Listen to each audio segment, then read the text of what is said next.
number 2 na to ay maisisweep na nila ang Blacklist International for the first match of MPL Philippines Season 12. Blue side ang Echo ngayon, Blacklist naman sa red side. Similar bands ang ating nakikita dito, Wolf. And most likely similar first pick para sa Echo. Valentina, nakita naman natin kung gaano ka-deadly do kay Sanji. And I'm pretty sure na kapag si Haji naman yung nakahawak ng hero na yun, same na impact kung sakali. So baka pag-agawan ng dalawang teams yung Valentina. Isa sa mga note ko lang dun sa nangyaring draft kanina for Blacklist International, hindi lang talaga, nasobrahan sila sa paggawa ng Joy Plus na Baksha na nakadepende dun sa damage over time. At hindi siya ganun ka gandang combo with Kaja. Always remember, kapag Kaja yung pinili mo, mas maganda burst yung kasama nun para under the duration na meron ka nung ultimate, nung Divine Judgment, makakakuha ka ng kill. And aabangan nga natin kung burst composition na naman ba ang ating makikita mula sa Blacklist International. Because right now, hindi pa rin natin alam kung ano nga ba ang identity ng Blacklist International na to. Again, this is Blacklist International with a more mature MV3 without the VYs. And ito yung tipo na iniisip pa rin natin, ano nga ba ang magagawang mga komposisyon at yung meta na mapapakita ng Blacklist International dito. Oh, and ito sinasabi kanina Valentina. But Navaria is open. Navaria is open, yes. So pwedeng palitan Yep. yung gagawin. Although pagdating dun sa late game, depende rin pa rin dun sa mga heroes na makakopy probably ng Valentina.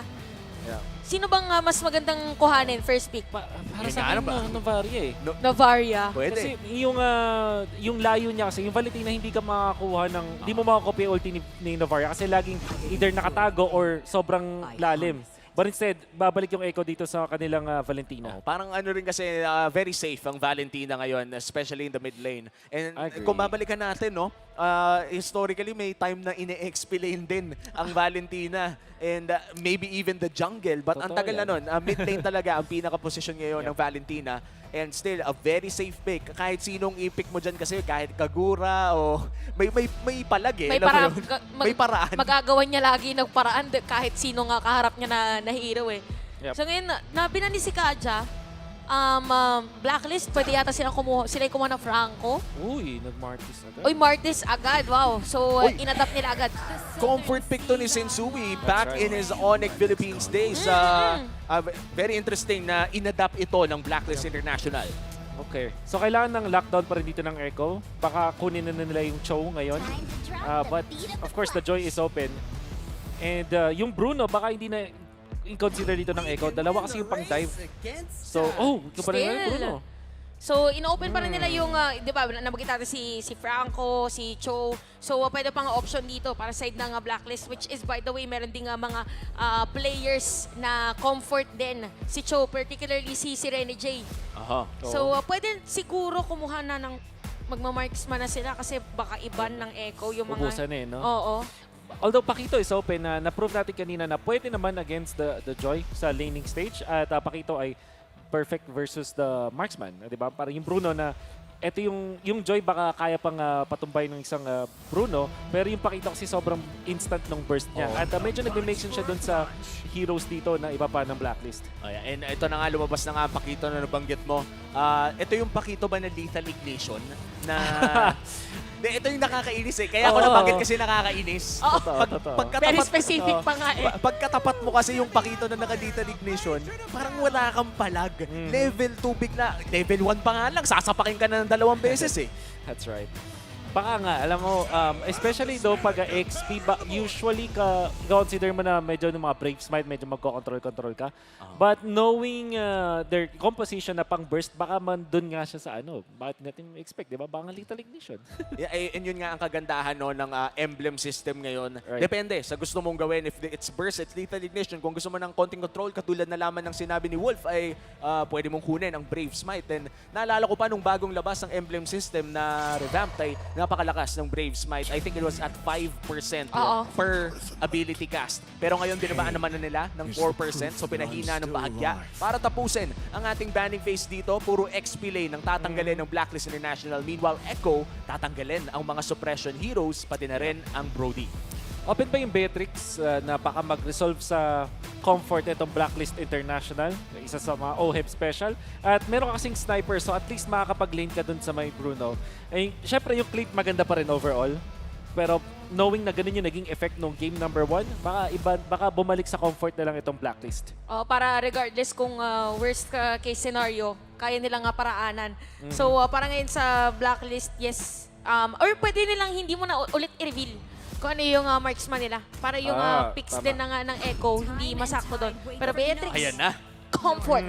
Eto na. Nababalik ang Filipino sniper with his signature pick. At panigurado, lahat ng mga agents na nanonood ngayon ay excited nang makita muli si Oheb on his signature pickup against a, sabihin na lang natin, meta marksman ngayon in the hands of the Bruno. Pero para tapusin, 2 comfort picks din sa kabila ng Echo. JP Cho and Sanford, of course, with the Yusong, perfect dun sa may Beatrix. At na-confirm din natin na jungle yung Joy for Echo. And Blacklist, ang kanilang kulang na lang ngayon is either Roamer o kaya yung kanilang mid lane. Novaria ay open pa rin. I wonder if i-consider yan na Blacklist. Kaso nga may Joy tsaka may Yusong, so baka hindi siya ganun ka-komportable. So baka isang protector na lang kunin ng Blacklist for their roam kay Rene J. Siguro... Kufra. Kaso maganda siyang gayahin nung IMU. Valentina nga eh. Oo, parang Only- dalawa yung magiging crowd control. Let's see kung ano nga ba ang kukunin ng Hitman this time around. Siguro. At ayun na nga, Kufra. Kufra pick para kay Rene J. At dito na nga nagtatapos ang ating drafting phase. We have burst damage na nagmumula sa Blacklist International. And for the side of Echo, meron naman silang mabilisang rotations with the Black Dragon form. Ano bang pwedeng abangan in the early game? Ang kailangan natin tingnan dun sa early game is paano gagamitin yung Cho plus na Valentina, which is sobrang bilis ng pag-clear nila. Expect ko yung Valentina magsa-start sa XP lane, tapos yung Cho i-clear yung may mid lane Sa mid, para level 2 agad siya at na ma-take advantage nung Cho yung kanyang Shunpo at maging active. Martis versus the Joy, tingin ko Martis pa rin nata yung mas mabilis when it comes to jungling.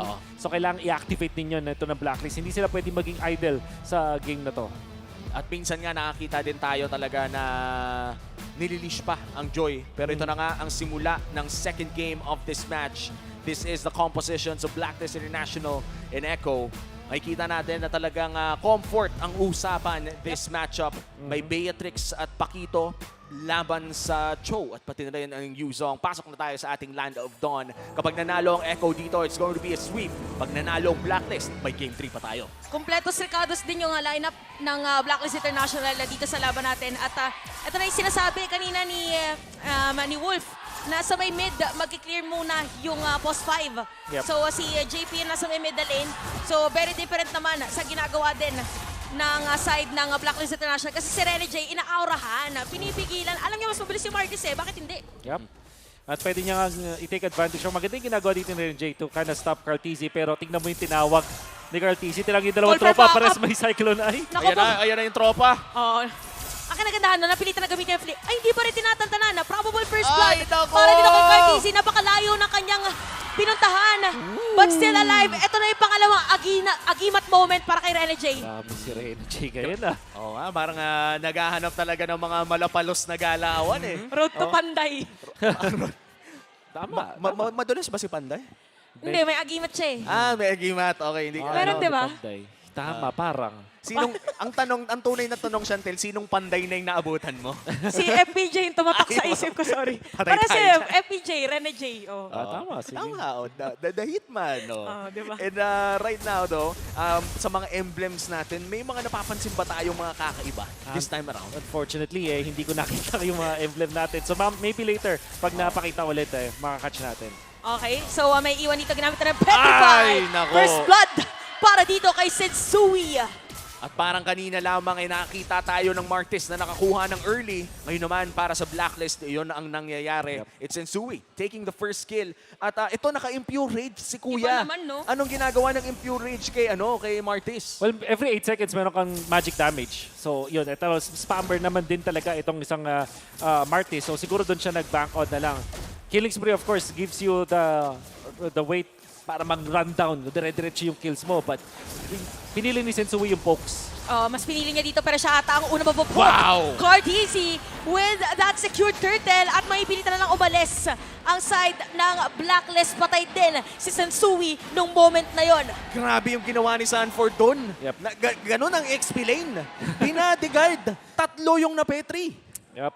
Ganda nung pinakita doon nung Echo overall, yung position nila around the turtle. Yung kanilang turtle dance.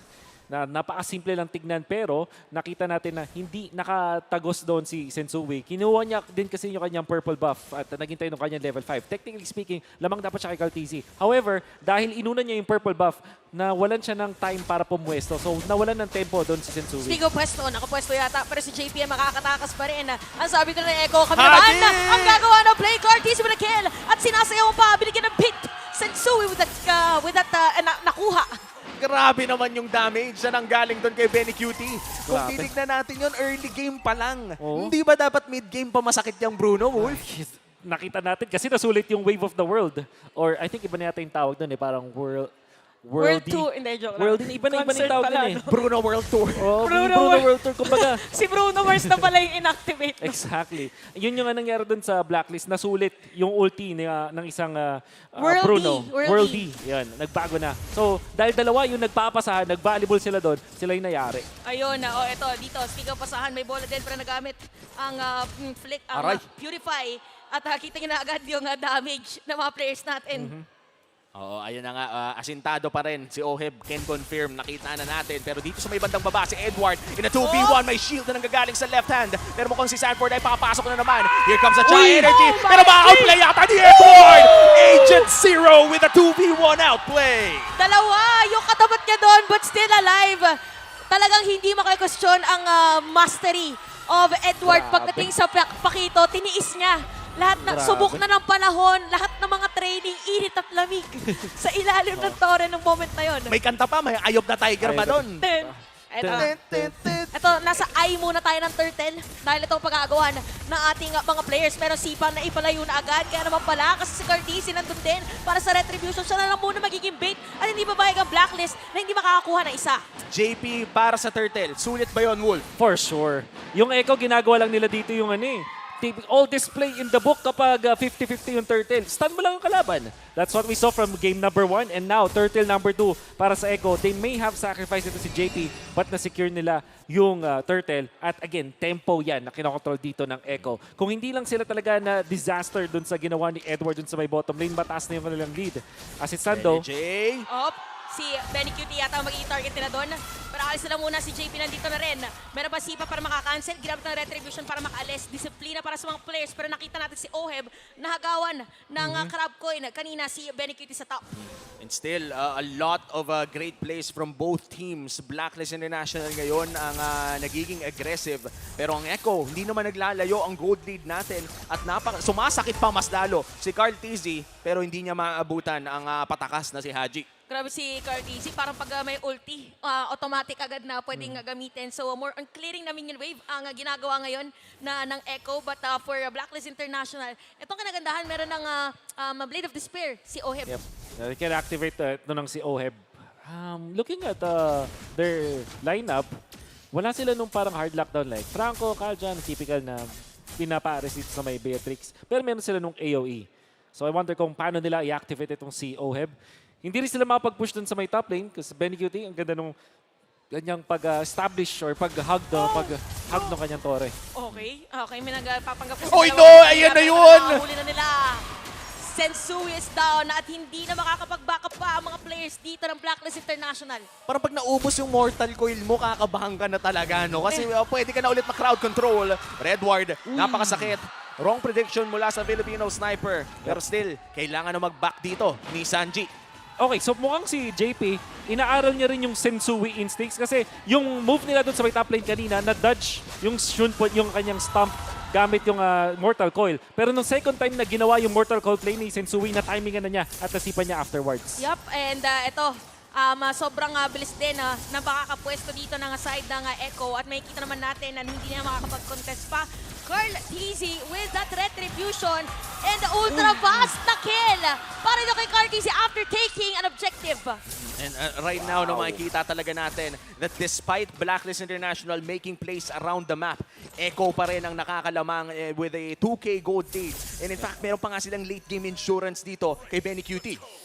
As it stands para sa Echo, naiwan pala din sa kusina ito si Cartesi. Ito na yung kanilang insurance policy, technically speaking. Kasi nag-invest sila ng 2 beses dun sa may turtle kung saan si JP ay napatumba. 3 deaths na onto JP. Pero dahil dun sa pagiging sacrificial niya, nagkaroon na ng time si Cartesi na magkaroon ng enough na damage. And with Lethal Ignition, Jungle Joy, masakit to.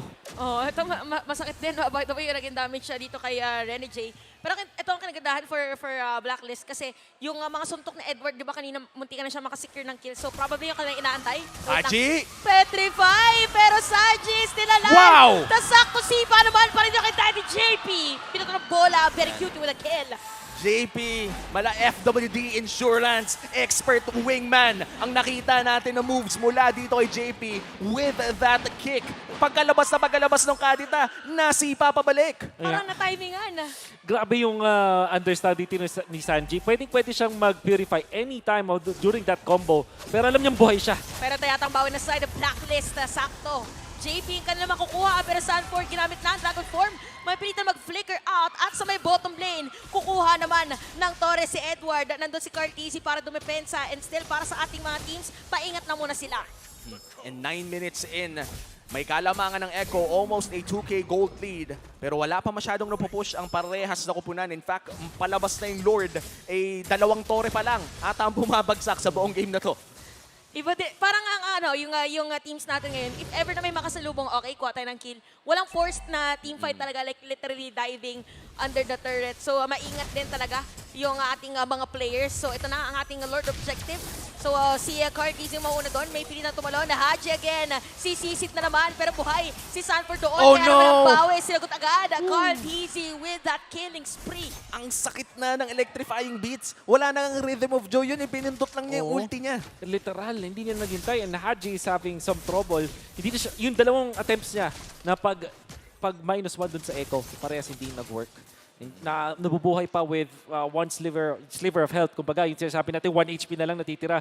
Which is hindi enough. And so far, ano ba yung items niya dito? Naka-Genius 1 naman na siya. And for sure, yung Clock of Destiny. Maybe pag nakakuha niya yung 3rd item, doon na siya makapag-burst ulit. But Hop! Nakobo! Ganda. Nasipa na naman ha. Oh my God!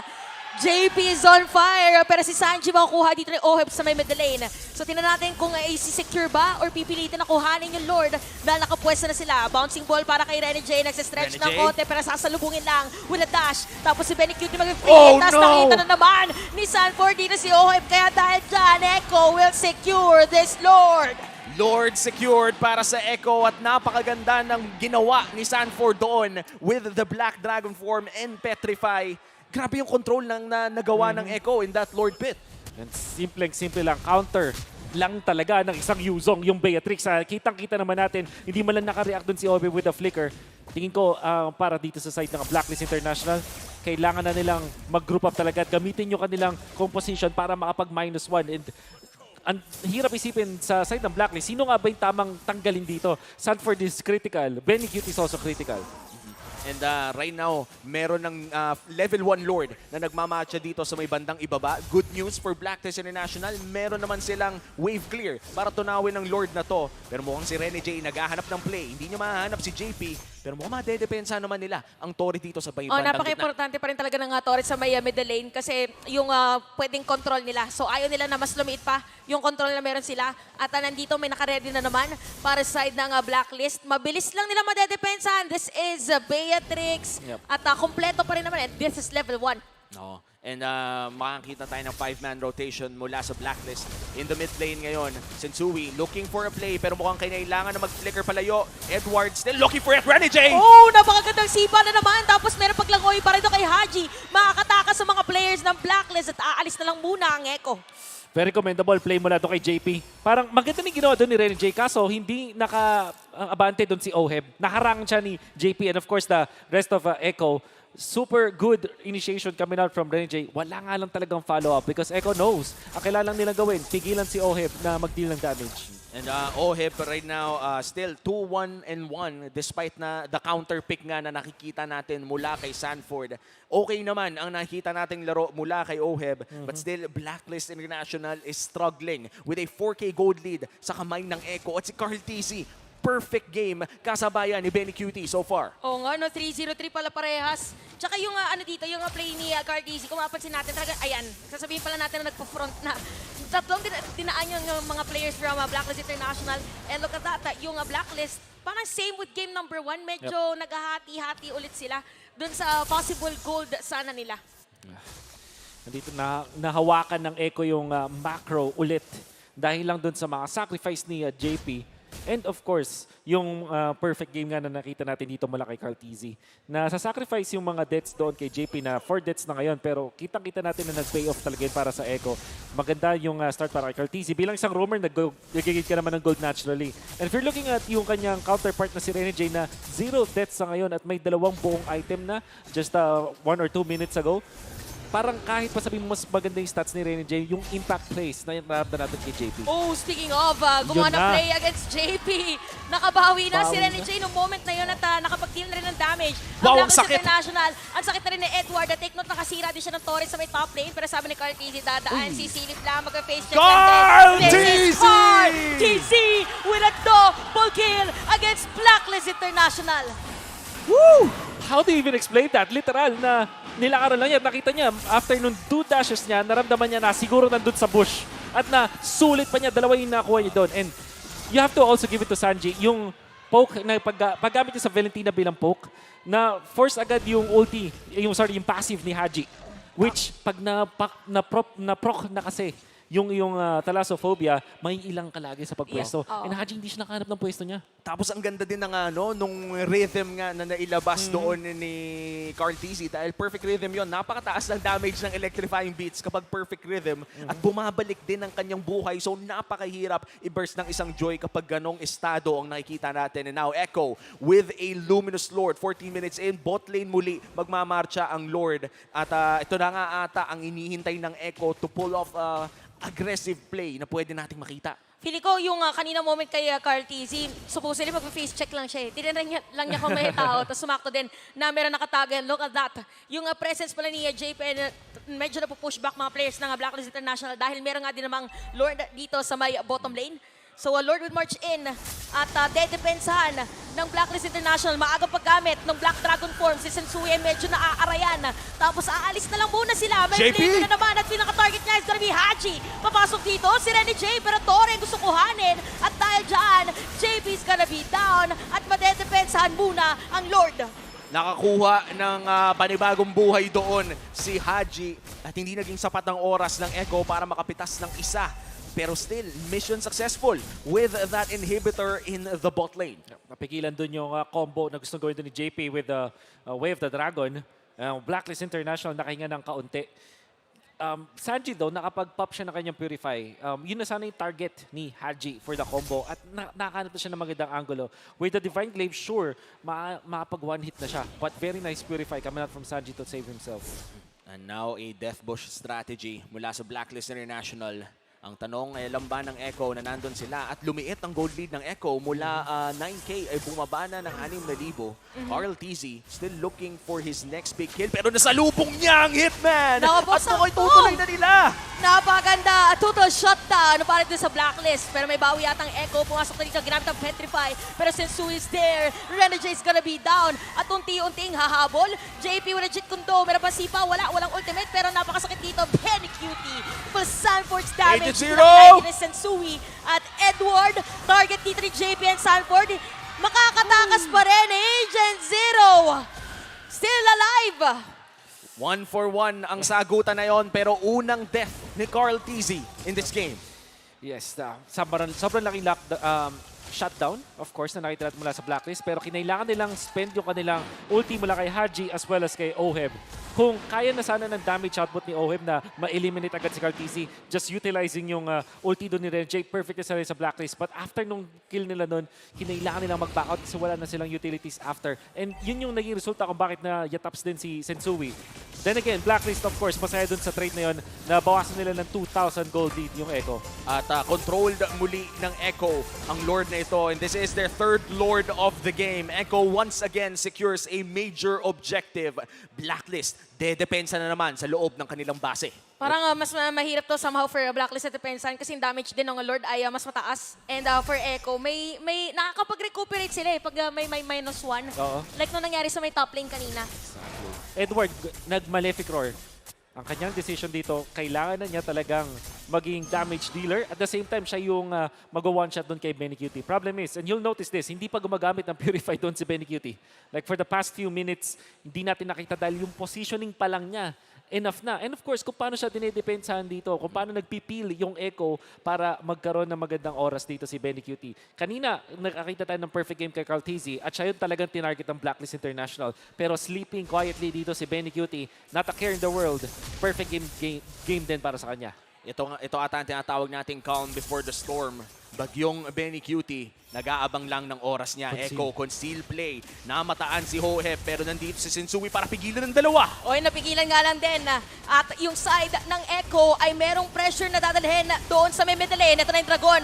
Nahila lang din. May gagawin na place lahat. G, mawala ni Immortality dito. Corn, TC, sakto sa suntok ni Agent Zero. Habang si Benny Cutie magbabato lang ng mga bola. At Blacklist International makakadepensa pa rin. Another major defense mula sa Blacklist International at palapit na ng palipit ang ating mga items. In fact, lock build na parehas ang ating mga gold laner. Exactly. So, two things na gusto ko i-comment. Number one, good chemistry ni Edward tsaka ni Haji. Kitang-kita mo na yung communication nila na once nakita nila si Cartesi, kaya nilang eliminate. Second, Rose Gold Meteor para kay Oheb. Kaya siya nag-survive dun sa talon noon nakita natin dun sa Yuzhong. Very commendable itemization mula kay Oheb. Ito na yata yun, parang for Blacklist ngayon, unti-unti nilang somehow dinedecipher kung ano ba yung inilatag sa kanila na Echo. Pero medyo napalayo nga lang nasipa doon. Medyo delikado yata para sa side ng Echo. Pero hindi, buhay pa rin dito si JP. At meron ding Immortality. Habang yung Dragon ay humahabol na rin. Si Sensui ang target nila. Still has the Energy. Immortality. Magcha-charge doon. And Edward, Agent Zero sa may batalikod. Kiningspin na para dito kay Oheb. Pero yung World D from Benny Cutie ay napakaganda rin. Nagkakalapit na nga ang mga mundo. Blacklist and Echo. Yung mga team fight natin, wala nang one-sided. Yep. Lagi nang may exchange. At this time, nakikita na natin na masakit na talaga si sniper ni Beatrix na coming out from Oheb, the Filipino sniper. And of course, si Haji na ngayon with the items, confident na siya na kaya niya mag-burst with his combo. And Sanji, napa-overstep dun sa laban na yon. Big props to Oheb as well, keeping himself safe nung nag-go na doon si Sanford. At this point kasi bilang Yuzhong, kaya mo ring i-one-shot si Oheb. So, nagpapagalingan na yung dalawang team sa atin. At ito ang unang Lord na makakalapit ang Blacklist. Make or break para sa mga agents. Sila magsisimula ng Lord na ito. And this is an Evolved Lord. 20 minutos na ang larong ito. Carl Tizzy nandun sa may bandang gilid kasama ni JP. Pushing na rin ang may bandang ibaba kaya protektado at may oras pa naman ang mga agents. Pero si Sensui ang nahuli! Oh. Saktong-sakto, hinatid sa mga kakampi. Sensui is down sa kamay dito ni Sanford at ito na yatang inaantay. Grabe, parang hinatid lang, hindi alam na merong pwesto or nakatao doon. And the Echo might secure this Lord. Pero nakapwesto pa rin ang mga players ng Blacklist International. Possible 3v5 scenario. Sanford, hinahanap si Oheb. Lilipad, babalik, Edward. Pinoprotektahan si Oheb pero Renny J, tatakas ata dito. Nagamit na rin ng rough waves. Nagamit na ang mga ultis. Na-reset din ang Lord. Pero hindi pa rin na-atras sa mga players. Tinatry yatang antayin na mabuhay dito si Sensui. Pero sa Echo, Cartesi will secure that Lord at sumama pa na isa. Patay na rin dito si Rena at mamipilitan na tumakas pa. Free para kay Cartesi, si Edward at Oheb ang katapat niya. Edward Oheb versus 5 Orcas marching in the mid lane. Hindi na ata nila aantayin pa ang Lord pero buhay na rin naman si Sensui. 3v5 scenario. Pwede nang tapusin ng mga Orca to maliban na lamang kung may milagro ang Blacklist International. Pwede dumapensa dito si Oheb. Meron minion wave sa may top lane. Meron din sa may middle lane. Lahat ng pressure ay pwede na maramdaman. Nasiba pa nga dito si Agent Zero. Makakatakas ba? Mukhang hindi na dahil sakto lang din naman yung bola tapos yung minion wave nandito na. And for our series win, Echo! That winning moment is brought to you by our official sponsor, FWD Life Insurance. Echo ang magiging unang panalo sa Season 12 ng MPL Philippines with a 2-0. alam na natin, nararamdaman na natin yung Blacklist International na nakabawi dun sa laban na yun. However, the way na hinawakan nila yung Lord dun sa dulo, Sensui, hinatak yung aggro ng Lord, papunta dun sa isang long bush dun sa may top lane. Hindi niya alam, dalawa na pala yung nandun at nandun pa si JP. Easiest way of the dragon of his life. Parang hinatid lang talaga yung kalaban niya dun. And Sensui already utilize yung kanyang Mortal Coil. So, wala siyang way para makalabas dun. Alam mo, napakaganda nung term na sinabi ni Wolf na parang pinapadaling tignan na, or nagmumukhang madali yung mga bagay doon sa mga setup ni JP kasi pag bigla siya nagsiset, magugulat ka na lang, oh, okay na, nahuli niya yung isa sa pinaka-importanting player na parang hindi siya risky play, pero kung tutusin, risky play siya eh. And that is just the beauty of having very aggressive players inside Echo's roster. But yan na nga, nailista na, nataga na rin sa bato na Echo panalo. Pero palakpakan pa rin natin ang Blacklist International with the comeback of MV3 and the debut of Sensui in the roster. Echo man ang nagwagi ngayon. Masaya ako na nakakita ng bagong Blacklist International for Season 12. And Echo still strong, still the same. At wala pa si Yawi dito. Ibig sabihin, may iba pa silang flavor. JP variant ang ating nakita ngayon. So pwede pa nilang iba-ibahin, no? Kung ano yung pwede nang gamitin na hero. Kasi pag si JP yung gagamitin na, pag si Yawi yung gagamitin na. But during nung nag-bow down yung Blacklist International, maganda na nakikita natin sila nakangiti. Yep. And mukhang Bruno wins games. Bruno wins Those games. Perfect game parehas. Kung hindi ako nagkamali, wala rin siyang death dun sa second game natin. At sobrang ganda ng performance niya overall. Grabe. Mukhang mapapagamit talaga ng Bruno na ulit ang mga players natin dyan. Maliban na lang kung ibaba natin bawat RG. Yun na rin lang ang nakikita ko ngayon. Matic ba na nga ang Bruno? And maybe this is the reason why nakita na natin sa pinakaunang araw pa talaga ng MPL Philippines Season 12 kung gaano kalakas ang Bruno ngayon in the current meta. Pero I have to say, yung Clint din. Ang sakit kanina, kamuntikan ng manalo sa lane yung Clint dahil lang sa kanyang range and damage. So parang yung mga marksman natin ngayon, it's a mixture if it's either sobrang bilis mong gumalaw or yung damage mo is yung pumuputok na term na sinasabi natin. Kasi for Bruno, kitang-kita yung worldy, ayan, worldy na, hindi na siya wave of the world. Worldy Kasi na. worldy. Worldy. Yun na yung wave mismo. So for that one, kasi parang pampiglas siya sa teamfight kasi hindi mo masyado mapansin yung animation na teka lang, meron pala nagbabounce na bola. Tsaka napakasakit pag dikit-dikit. Nakita natin yung kanina, no? Early to the mid-game pa lamang nun, Wolf. Yes. Nagkaroon ng fight around the orange buff. Exactly. Dikit-dikit gumagano-gano, no? At tinatry nilang takbuhan at bigla na pala sila nag-take ng extra damage. And Bruno, sabihin na natin na kailangan niya ng farm for sure. Pero Bruno is a marksman na dahil lang dun sa kit niya na reliable din siya when it comes to bursting heroes in the early game. So kahit isang item lang, medyo masakit talaga. Yun yung trait niya. Pero syempre, vulnerable kasi bilang isang Bruno, di ba? Parang madali siyang patayin ko if you think about it. The fact na hindi nag-purify doon si Benny Cutie, it means na pwestuhan pa lang niya at yung pwesto ng kanyang mga teammates, grabe na agad. Sakto na agad. Eh di ba nabanggit natin si Bruno at si Clint? In a normal, parang laning, kunwari normal lang. Ano bang mas malamang, Bruno or Clint? Clint sa laning stage, I think. Pero dahil nga sa mga nakita natin na mga plays ng kanyang kakampi, 5v5 pa rin naman kasi. 5v5 So kasi. madalas nga sa gold lane, 3v3 pa yan, 2v2. And ang dami nating nakita na mula sa Echo, and wow, world champs indeed. Ito na yung makikita talaga natin na ganun pa rin ang kalidad ng kanilang gameplay. May naidagdag pang ang bago. Excited na ako malaman no, kung paano nga ba na-secure ng Echo ang panalo na yun. Maya-maya lamang ay hihimayin din natin ang game number 2. Pero this time around, aabangan pa natin ano nga ba ang pwede nating malaman mula sa ating mga team. Dahil syempre nagre-ready na rin si Mara. Ito nakakamiss to. Mara Aquino, kamusta naman ang mga victors natin dyan sa stage? Thank you, casters. Everybody, let me hear you. Echo loud. There we go. Congratulations, Echo. Guys, may napapansin ako. Parang every time you face Blacklist International, but ayaw nyo silang makaisa. Palaging sweep. And, hey, statement, that was such a flex game, Benny Cutie. I mean, first 3 picks pa lang, Bruno agad. I did not expect that. That's very uncommon. Sabi nga namin, ikaw si, Brunong Benny. Brunong Benny ka na ngayon. So, the mindset coming into today's game, what is it? Naisip mo ba na, Blacklist, bubruno ko na to? Ano po, siguro. Kaka-RG ko po na nakikita ko puro Bruno yung ginagamit. Tapos, kahit di magaling, masakit. Kaya ganito na lang ginamit ko po. And you are very, very successful. Ay, si Yawi Nagtatago sa likod. Ang daming tatanong, bakit hindi ka, ba't wala ka today?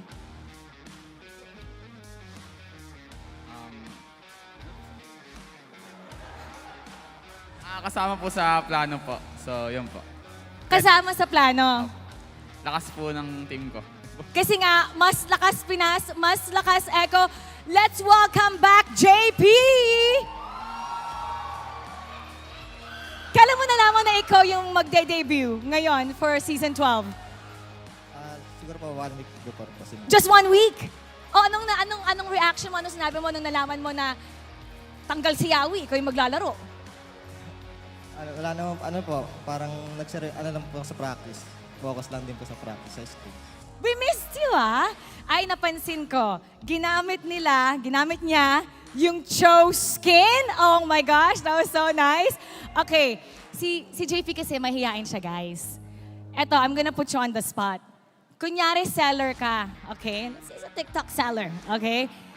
Ibibenta mo yung Cho skin sa lahat ng ating manonood, pati yung nandun sa screen. Tignan mo yung screen na yan.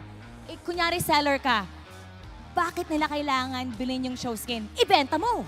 Pag binili niyo yung choose skin na yan, hindi kayo maglalak. Pero kanina, naglock ako sa mid.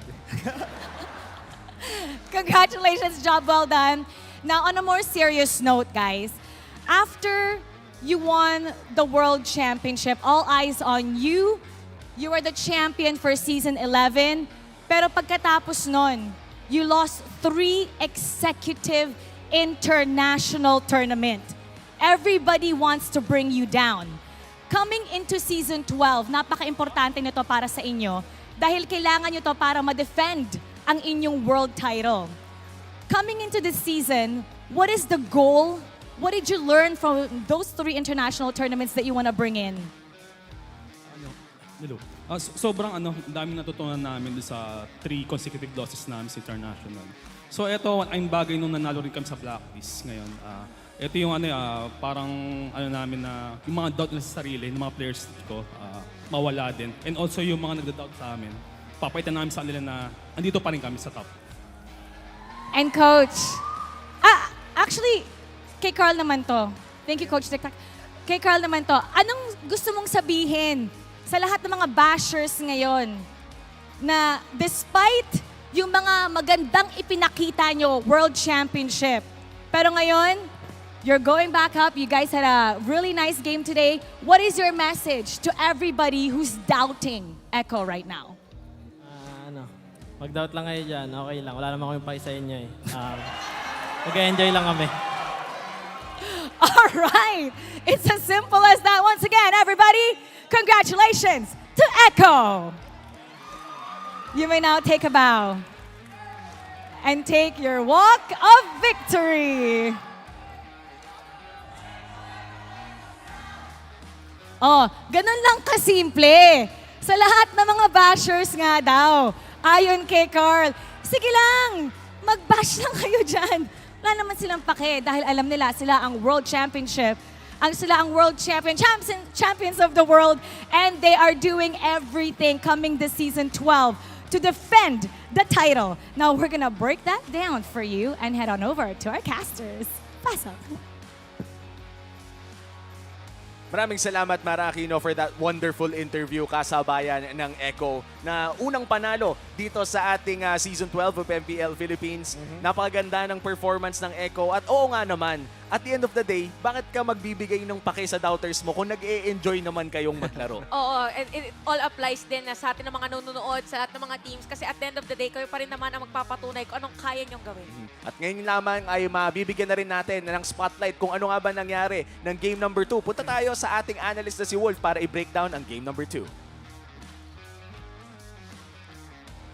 For me personally, mas dun sa execution to ng Echo more than dun sa mga nakita natin mga lapses mula dun sa side ng Blacklist International.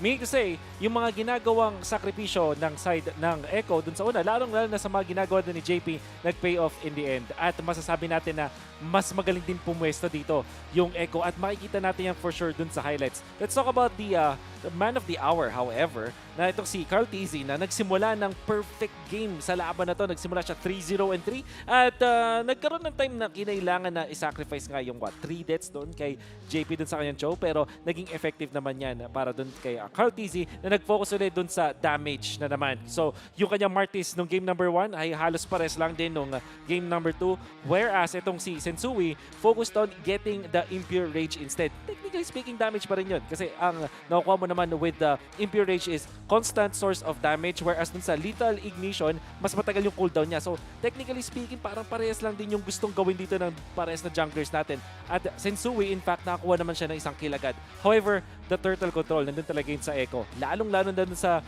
pinakauna, kung saan ang ginawa ng Echo ay pinanish nila yung gustong gawin ni Sensui na nag-purple buff muna siya. So, kahit nag-level 5 yung kanyang Martis, si Cartizzi, kahit level 4 lang siya, nakakuha pa rin siya nung turtle dahil hindi nakapwesto yung Martis dun sa first turtle fight. Pagdating naman nung second turtle fight, nakuha ulit ni Cartizzi dun sa 50-50 nung turtle dahil lang dun sa ginawa ulit ni JP. Sinipa niya agad yung kanyang katapat doon at nagkaroon nga ng mas perfect pang game din si Cartizzi. So, the summary is, kaya naging MVP itong si Cartizzi is because binigyan siya ng kanyang teammates ng chance na mag-snowball talaga. Nagkaroon siya ng madaming farm at nakita natin na ginamit din naman ni Cartizzi. Especially nung pag-rotate niya dun sa bottom lane, kung maaalala ninyo, nakakuha agad siya ng kill dun kay Yuzong. Kay Pakito, I mean, na si Pakito, si Edward, na nagawa niya ng paraan na mag-survive against 2, nakakuha pa rin sa kill, utilizing si Cartizzi in the end. So, we can see through the highlights, ano nga ba yung mga nangyari? Sensui already getting the kill, but the first turtle, kung papansinin, Sensui, inuna mo na yung purple, hindi siya nakapwesto, pinaw agad siya ni Sanji, at na-petrify siya doon ni Sanford. So, nanalo doon sa turtle fight, yung Echo, nagmuli.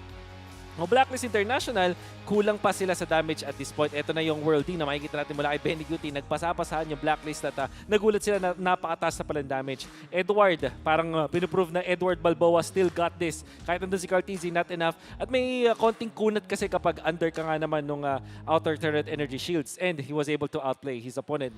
And dito, yung badass move mula kay Sanji, hindi man lang siya nag-purify kasi alam niya na hindi siya mapapatay pa doon ni Haji. Yung understanding ni Sanji dun sa kanyang hero, top-notch din talaga. Ito yung dahilan din kung bakit nagiging champion ng Echo. Hindi nagpapanik yung kanilang mga members. And of course, Cartizzi getting one kill, double kill in fact. Now, yung depensa ng Blacklist International, with all due fairness, napigilan nila yung combo doon ni JP. So, napakagandang pag-counter. And ito na, yung makikita nating Lord Fight dun sa 20 minutes kung saan wala na doon si Sensui.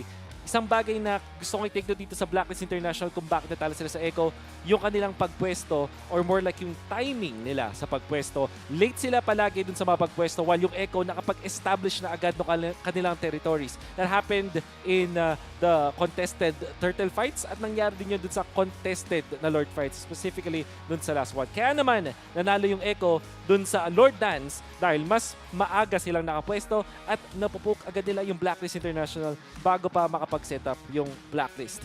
Some other stats na pwede natin take note dito na masyadong even yung spread mula dun sa Echo dun sa 18 kills nila. Meaning to say, lahat sila ay gumagawa ng paraan para makakuha ng mga kills. Whereas yung Blacklist International, kitang-kita natin na si Edward with only 25% na kill participation na na-designate siya dun sa pag-split push at the same time paghahanap ng mga plays in the end.